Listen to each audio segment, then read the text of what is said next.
도 우승을 못한 팀이 되어 있습니다, 지금. 뉴욕 닉스가.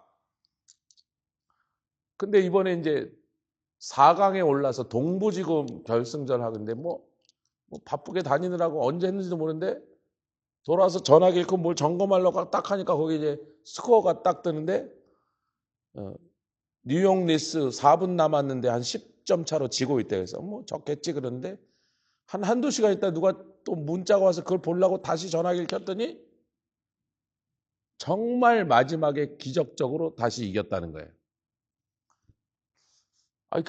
올해는 닉스가 우승할래나? 제가 뉴욕 자이언츠가 아직도 제 풋볼팀 거긴 것처럼 피츠버그 어차피 농구팀도 없으니까 그 뉴욕 닉스가 올해 대단하네. 우리가 끝에 결과를 알고 나면 싱거워서 뭐 경기를 본 재미가 없잖아요. 이미 다 알고 있는 경기 뭐 우리가 이겼대 졌대 다 알고 있으면 뭐 재미가 하나도 없잖아요.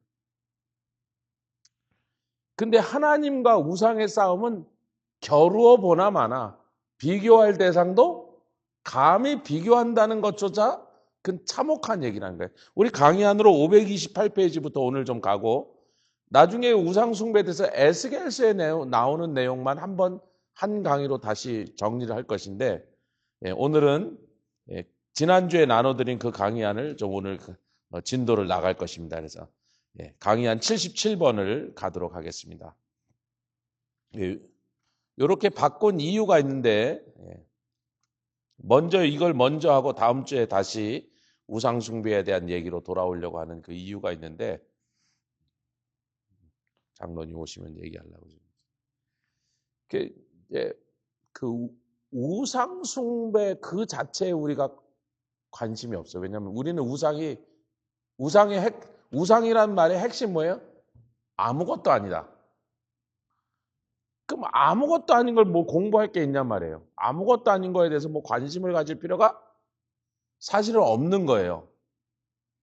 아멘. 우상은 뭐 공부할 대상이 아무것도 아니라니까요. 우상이란 말 자체가 nothing이다 그런 거예요. 그런데 왜 하나님께서는 그렇게 우상 숭배하는 걸 미워하시고 우상 숭배자들 반드시 지옥 보내겠다 이렇게 진노하시느냐?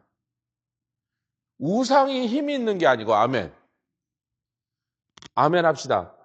우상이 힘이 있는 게 아니라 우상 뒤에서 역사하는 마귀가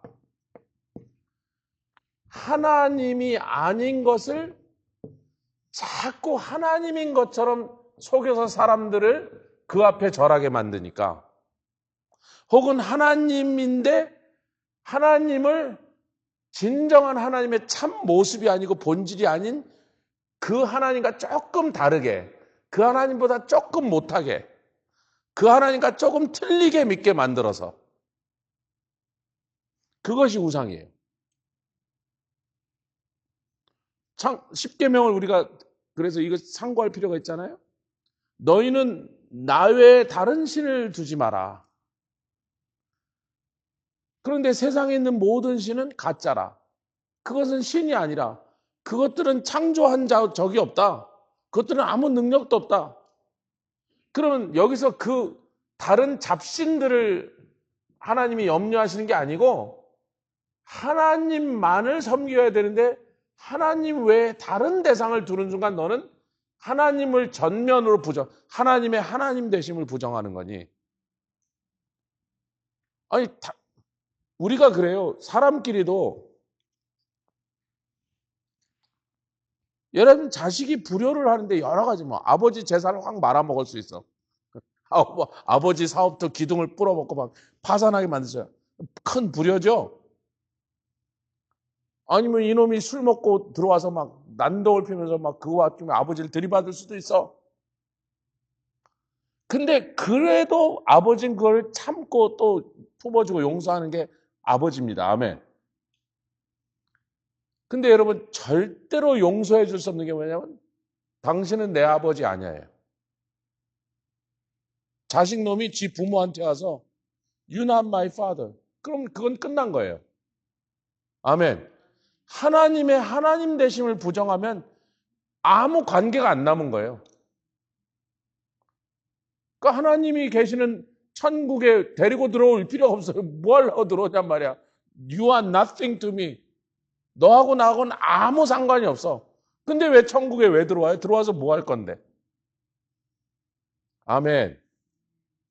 우리가 이 얘기를 이제 에스겔서에 나온 말씀들을 통해서 한 번만 더 확인하려는 한 중요한 분에 다음 주에 그걸 가고 제가 한 2주 동안 강의안을 좀 더 보강할 일이 좀 생겼는데 뭐냐면 북왕국 이스라엘은 요건 이제 안내입니다. 우리가 왜 이렇게 잠깐 강의 순서를 좀 바꿨냐면 북왕국 이스라엘은요 계속 외국의 잡신들을 들여왔습니다. 몰렉, 그모스, 바알, 아스타롯 그래서 외국의 잡신들을 수입해 들어와서 그것들을 섬기는 일에 앞장섰어요. 그런데 남왕국은요 가끔 그런 왕도 있었지만 특히 아합의 집안과 관계된 그 남왕국의 왕조가 아합의 집안들과 연혼을 하고 이럴 때 그런 일들이 막 들어왔는데 남왕국은 보면요 계속해서 산당에서 제사를 지내더라. 이 산당이 처음에는 기브온에 있었습니다. 아멘 하십시다. 솔로몬이 성전을 짓겠다고 1000번째 지낸 데가 어디예요?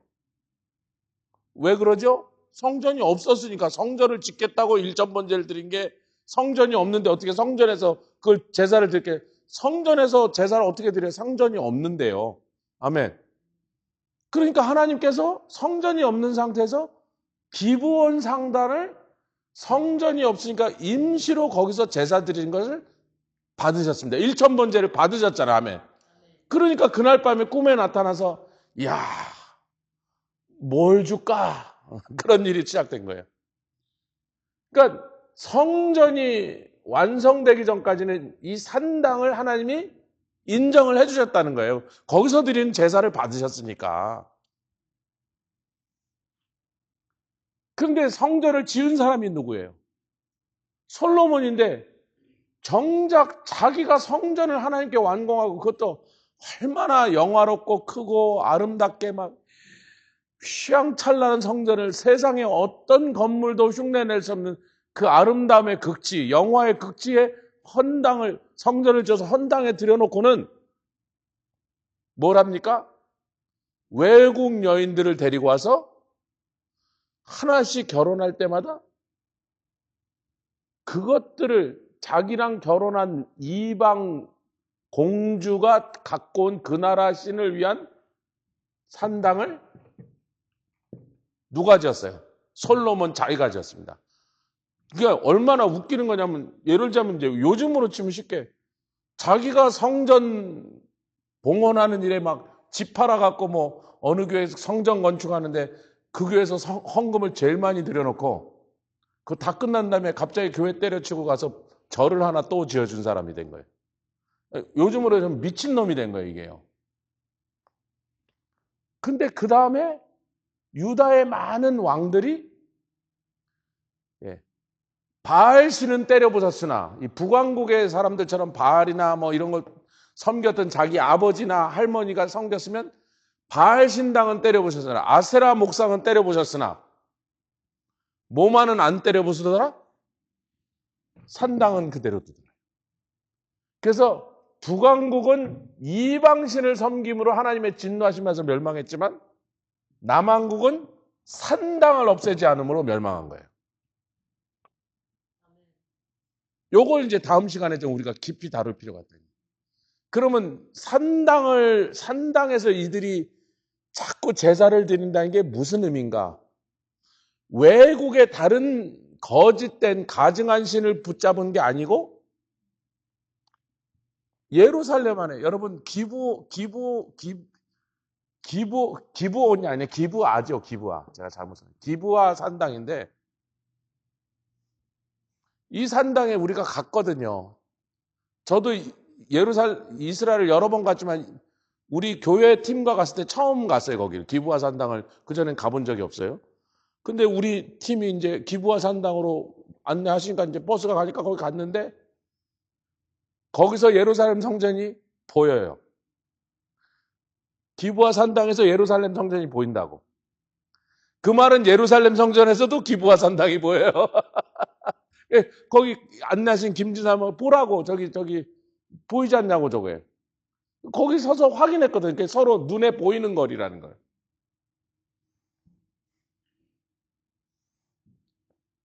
그럼 성전이 여기 있는데 여러분 북왕국이 자꾸 베델에다가 금송아지를 해놓고 막 성전을 거기다 또 지은 이유는 뭐냐면 남왕국에 있는 예루살렘까지 예배드리러 갈 수 없고 보이지도 않고 너무 멀고 국경도 가로막혔으니 어차피 우리가 그걸로 가서 예배드린다는 게 불가능하니 궁색한 변명이지만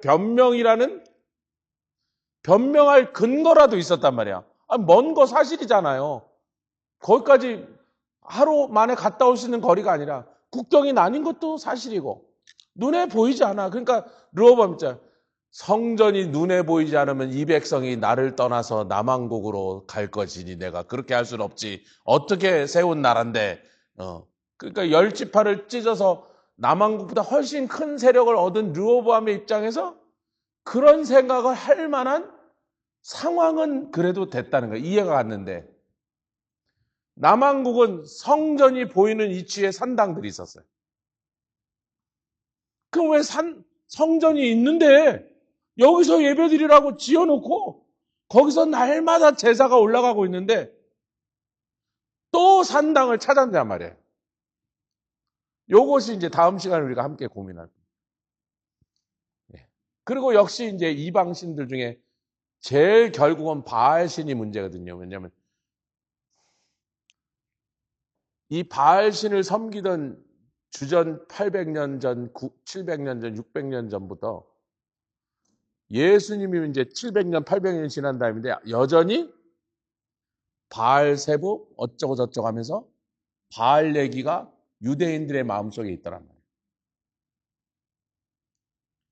그러니까 이 바알 신이라는 것이 무엇인가? 사실 그냥 우리가 쉽게 얘기하면 바알 그놈은요. 마귀가 그 뒤에서 자기를 대신하여 앞에 내세운 신이에요. 바알은 마귀다 이래도 돼. 근데 그 신상 자체가 마귀는 아닌 거죠. 그 뒤에 있는 세력이 마귀다, 사단이다 이렇게 해도 된다고요. 그렇게 우리가 쉽게 이해하면. 그렇지만 하여튼 바알이나 몰렉이나 이런 신들의 뒤에 있는 어떤 영적인 음모, 영적인 세력. 그래서 어떻게 하나님의 백성들을 속이고 그것들을 미혹하고 유혹해서 하나님의 백성들이 하나님 외에 다른 신에게 절하게 만드는가. 다시 적그리스도가 간절히 원하는 게 뭐예요? 자기를 그리스도로 가장해서 그게 창피하지도 않아. 몸만 얻으면 돼? 사람들의 특히 유대인들의 예배만 받으면 돼. 얼마나 그걸 원했으면 참 그리스도인 예수님께 와서 자기한테 경비하게 속이려고 그랬어요.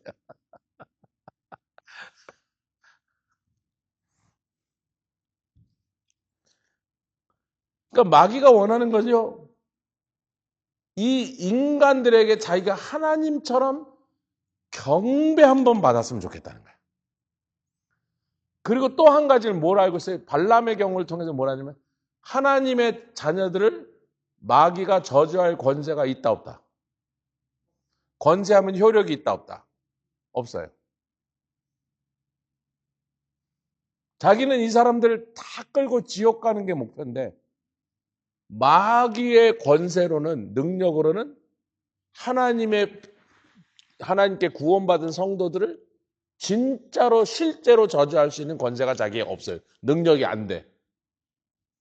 근데 뭐를 하게 할 수 있어요? 하나님이 가장 미워하시는 우상 숭배와 음행을 통해서 하나님께 내침을 받는 일을 꼭 망하게 되는 거잖아요. 자기 스스로 하나님의 백성을 저주하여 지옥에 끌고 갈 능력은 없어. 근데 그 사람들이 하나님이 미워하시는 우상숭배를 함으로 그 우상숭배를 하게 만드는 통로가 음행이었단 말이에요. 음행과 우상숭배를 통하여 하나님께 내침을 받도록 하는 일은 할 수 있다는 거예요. 그래서 우리가 그 발람의 얘기가 그렇게 중요합니다. 영적인 것을 이해하는 데 있어서. 그러니까 첫 번째는 자기가 속여서라도 괜찮아. 자기를 그리스도가 아닌데 그리스도로 속여서라도, 하나님이 아닌데 하나님처럼 나타나서라도 좌우지간 중요한 건 절 받는 거, 경배 받는 거 하나가 소원이고, 거기에 한이 맺혔단 말이에요. 두 번째는 그 과정을 통하여 속였던 어떻게 됐든지 하나님 외에 다른 것에서 절을 함으로 우상숭배의 죄를 범하여 하나님께 쫓겨나게 만드는 게 목표라는 거예요. 그래서 이제 바알이나 몰렉이나 이런 더러운 뭐 그모스나 다곤이나 이런 더러운 것들이, 그러나 그것을 통하여 그것들을 내세워서 어떻게 마귀가 결국은 하나님께 속한 하나님의 남왕국의 백성들이라 할지라도 북왕국의 백성들이라 할지라도 결국은 하나님의 백성을 멸망하여 지옥 가게 만드는데 무슨 방법을 쓰는가? 어찌하여 그렇게 많이 넘어갔는가? 오늘날의 현대 교회는 안 넘어갈까요? 21세기에 바알이 있더라. 21세기에 몰렉이 있더라. 21세기에 다곤이 있더란 말이에요. 네. 네. 나타난 모양과 부르는 이름과 그것만 바뀐 거지. 제가 이제 우상을 좀 연구해 보면요. 이 우상들의 특징이 뭐냐면 둔갑술의 능이에요. 시대마다 이름도 막 변하고 들어가는 나라마다 형상도 변하고 뭐 무엇을 도와준다는 효력도 막 갈수록 자꾸 덕지덕지 붙어서 처음에는 원래는 농사의 신인데 나중에 전쟁의 신도 되고 막 무슨 죽음의 신도 되고 뭐, 그러니까 계속 이 우상들은 둔갑술을 부린다는 거예요. 그래서 정체를 파악하기가 거의 불가능할 정도로 21세기에 그 옛날 2000 몇백 년, 3000 몇백 년의 수많은 이스라엘 백성들, 하나님의 자녀들을, 아브라함의 자손들을 꼬셔서 속여서 지옥 가게 만들었던 그 바알신이 지금도 교회 안에 버젓이 들어와 있다고 저는 믿습니다. 근데 우리가 그 정체를 파악할 수 있는 어떤 그런 정보들을 우리가 좀 잘 좀 대비할 필요가 있다. 그래서 이제 그런 것들을 한 2, 3주 더 같이 우리가 상고하려고 합니다. 할렐루야. 예. 그래요. 오늘 이제 본문으로 좀 다시 돌아가 보면, 읽은 바대로 528페이지에 보면 똑같은 우상숭배라도 우리가 고린도전서 17장에서 본 것처럼 알지 못하던 세대에는 용서가 아니라 용납하셨다는 거예요. 왜? 용납하신 이유가 뭐예요? 우상숭배의 죄를 용서하신 게 아니고 모르고 저러니까 그 모르는 저들이 복음을 듣고 회개하여 멸망치 않는 시간을 주셔서 그때까지는 잠정적으로 참고 계셨다는 겁니다. 아멘 합시다. 우상숭배를 용서하셨다는 게 아니에요. 근데 모르고 그러니까, 속아서 그러니까, 더듬어 찾느라고 오래 걸리니까, 아무리 기려도 하나님 못 찾아오니까 시간을 주셨어요. 기다리고 계셨다는 거예요. 그런데 사도 바울이죠. 너희들 아레오바고에까지 나를 끌고 와서, 아테네 아레오바고는 거기 판결의 바위거든요. 여기까지 끌고 와서 예수의 부활에 대해서 들려달라 해서 내가 지금 예수의 부활을 설명하면서 너희가 복음을 들었다. 이 예수를 믿기만 하면 이제는 너희가 죄사함 받고 영생 얻어 하나님의 자녀가 되니 믿으면 영생, 거부하면 영벌. 들었다. 지금 들은 이 순간, 복음을 들은 이 순간부터는 너희가 듣고도 우상을 섬기면 하나님이 용서하신다, 안 하신다? 용서치 않고 천하를 공의로 심판한 심판으로 너를 심판하여 지옥에 보내리라. 그러니까 복음을 듣지 못하고 뭐 하나님이 누군지 뭐 예수가 뭔지 알지 못하고 우상숭배한 사람들의 우상숭배는 그 우상숭배 자체를 허락하시는 건 아니지만 그들의 그 무지함과 알지 못하는 장님과 같은 상태를 하나님이 어떻게 하든지 그들이 구원 얻을 기회를 얻을 때까지는 할 수만 있으면 멸망당하지 않도록 참으면서 기다려주시는 하나님의 마음입니다. 아멘. 그러나 복음을 듣고 예수를 믿고 구원받았던 하나님의 백성이 우상 숭배하는 일에 대해서는 다시가 제가 지금 우상 숭배할 때마다 매주 강조하는데 절대로 용서 없습니다. 반드시 지옥 갑니다. 우상 숭배, 아까 왜 아버지를 술 먹고 때린 놈도 있고 있잖아요. 아버지 세상 확 말아먹은 놈도 있고 정말 못할 파렴치한 부모를 향한 나쁜 짓을 했어도 부모는 어떻게 해요? 그래도 왜 한국에 자기 어머니를 때려갖고 어머니가 병원에 입원했는데 형사가 찾아오니까 아니라고 도둑놈이 때렸다고 모르는 놈이 들어와서 때렸다고 자식 감옥 갈까봐 끝까지 거짓말하는 그런 부모가 있단 말이야. 그게 부모의 마음이에요. 그러나 어떠한 잘못이라도 정말 못돼 먹은 불효의 행동이라도 다 참아줄 수 있고 품어줄 수 있고 견뎌줄 수 있다 할지라도 당신은 내 아버지가 아니라고 말하는 그거는 이제 끝난 거예요. 그러니까 똑같은 겁니다. 하나님 우리 아버지를 하나님 되심을 도전하면 그건 끝난 거라니까요. 거긴 봐주고 참고 그런 건덕지가 안 남은 거예요. 끝난 거예요. 서로 사이가 끝난 거라고. 아멘. 그래서 이제 알지 못하던 시대에 하나님이 허물지 아니하셨어. 어디든지 사람을 닿으면 회개하고 구원받을 수 있도록 그 기회를 주시려고 기다리고 참고 계시는 것에 대해서 그것과 이미 구원받고 히브리서 6장에 보면서 세례와 안수와 심판과 성령에 대해서 한번 빛을 비침을 받고 다시 세상으로 가서 어둠으로 돌아간 사람은 결단코 용서하고 회개할 기회도 주지 않는다는 거예요. 그건 스스로의 선택이었기 때문에. 그래서 저희가 그 예정론을 너무 이렇게 절대화해 놓고 있는 그 예정론의 자들과 이게 끝까지 대화가 안 되는 거예요. 이게 결론을 서로 정반대로 잡을 수밖에 없기 때문에 그분들의 그 예정론을 저는 절대로 인정할 수가 없는 거예요. 구원받은 성도를 할지라도 우상 숭배하면 바로 그 구원은 취소되는 거예요. 여러분.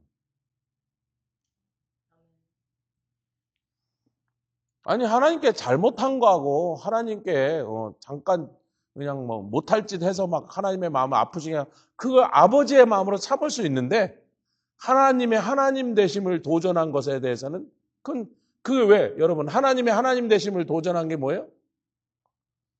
마귀의 첫 번째 범죄야. 왜 하나님 당신 혼자만 하나님 해야 됩니까? 나도 좀 하면 안 되나요? 그랬더니 그 광명의 천사가 마귀로 변한 거예요. 타락한 거죠. 자, 529페이지로 넘어왔습니다. 그 얘기를 거기까지 다 했네요. 그럼 530페이지로 가면 되겠네요. 그럼 여기서 이사야서 40장부터 48장의 내용을 우리가 설명하면서 몇 페이지 전에 하나님이 무엇보다 크시다. 그 얘기가 이사야서 40장, 오늘 읽었던 40장부터 48장까지 전체 내용의 그 주제의 핵심이라는 거죠.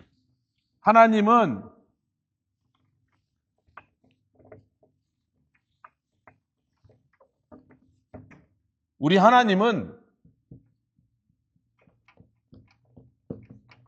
무엇 여기다 뭘 넣든지 그거보다 더 크시다. 40장부터 48장 전부 그 구조로 이루어져 있습니다. 무슨 얘기를 하든지 그 얘기를 하는 이유는 하나님이 그거보다 더 크시다. 그런데 40장 1절부터 30절 그러니까 40장은 우리의 상황보다 더 크신 하나님이에요. 혹은 우리의 현실보다 더 크신 하나님이야. 오늘날도 사람이 아니 내가 이 지경이 되는데 어떻게 예배를 드립니까?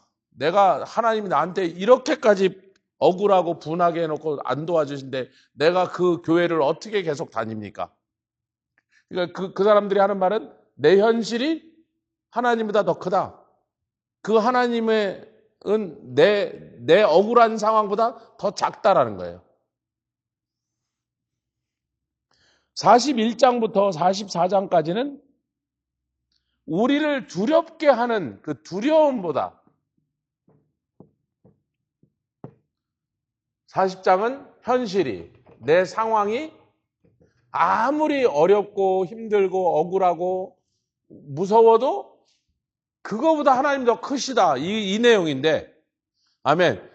그 와중에 우상 얘기도 한 거예요. 그 얘기를 설명하는 포인트 중에 하나가 우상보다 크시다 이 얘기를 한 건데, 41장부터 44장까지는 우리의 두려움보다 더 크신 하나님.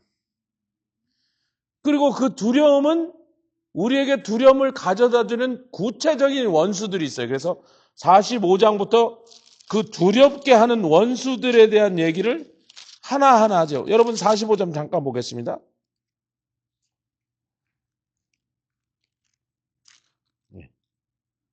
여러분 45장이 누구 얘기로 시작하냐면 고레스 왕의 얘기로 시작합니다. 자, 그럼 고레스 왕이 왜 갑자기 여기서 튀어나왔냐? 그걸 우리가 이해할 필요가 있어요.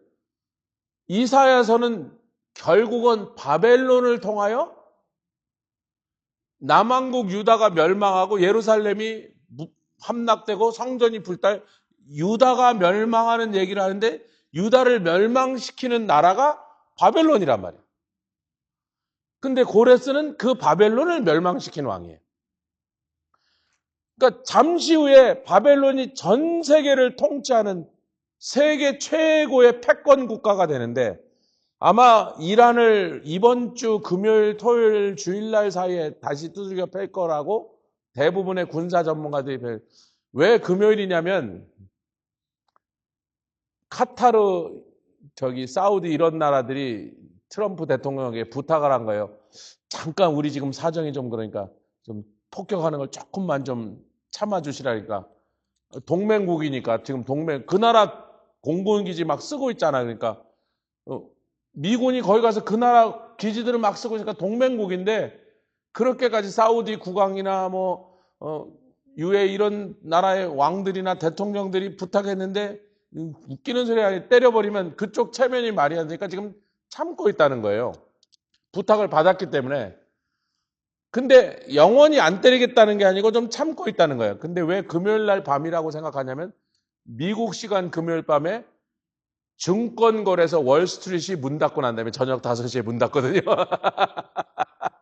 왜냐하면 증권거래소가 열려 있는데 또 막 때리면 주가가 확 폭락하고 막 경제가 좀 심각하니까. 아이고 이번에 갔다 온데 이제 기름을 넣는데 물론 조금 떨어진 데다가 뉴저지 가니까 펜실베니아보다 거의 1불이 싸더라. 그래서 돌아올 때 이빨이 나서 막 밟아 눌러갖고 하고 왔는데 돌아오니까 거의 끝났죠. 그러니까 이 너무 서민 경제가 힘들면 전쟁에 대해서 온 국민들이 괴로워하니까 주가를 염려해서 월스트리트 문 닫고 난 다음에 폐장하고 난 다음에 때릴 거다 지금 그렇게. 여기 시간으로 미국 동부 시간으로 금요일 5시 이후에 아마 5시 5분부터 두들겨 패기 시작할 거다. 이렇게 예상하는 사람들이 많이 있습니다. 여러분 바벨론이 패권 국가야. 그 바벨론처럼 어마어마한 영토를 거느리고 수백 개의 나라를 때려 부순 나라가 그 이전에는 없었단 말이에요. 근데 그 바벨론한테 남왕국이 두들겨 맞아 멸망당하는 거거든요. 근데 그렇게 너희를 그냥 어린애 다루듯이 와서 그냥 박살을 내버린, 바퀴벌레 잡듯이 박살 내버린 바벨론을 누가 박살내게 할 거다? 내 종 고레스가 박살낼 거다. 그렇다면 너희 현실보다 크고 너희의 두려움보다 크고 그 두려움이 사실에 바탕한 두려움이란 말이에요. 왜냐하면 너희를 두렵게 만든 누가 있다? 바벨론이 실제란 말이야. 너희의 원수가 진짜 그렇게 강하단 말이에요. 비리비리하고 시시한 원수가 아니라 무서워할 필요도 없는데 괜히 무서워하는 게 아니라 바퀴벌레 보고 경계하는 게 아니라 정말로 무섭게 할 만한 놈이 나타날 거란 말이죠. 그런데 바벨론이 아무리 세고 느부갓네살 아무리 출정해봤자